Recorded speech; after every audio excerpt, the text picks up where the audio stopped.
আজকে এমনটি গাছের তলায় আমরা দাঁড়িয়ে আছি, নাইরে বেলতলায় একবারই যাই, কিন্তু না, বেলতলা সবাই আসে এই বেল খেতে আসলে। এই ইংরেজিতে আমরা উড আপেল বলি অথবা কাঠ আপেল বলি, বাংলা আমরা কদবেল বলি।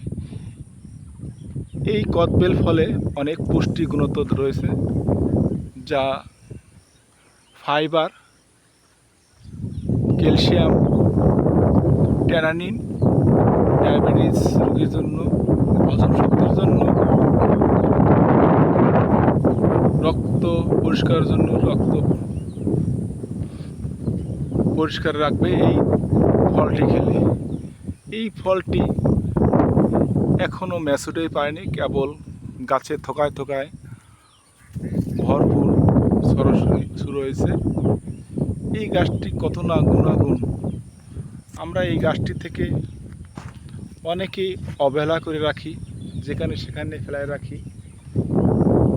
সিজন আসলে এই কদবেলের স্কুল, কলেজ, বাজার এমন কোথাও নেই যে এই ফলটি আমরা না পাই।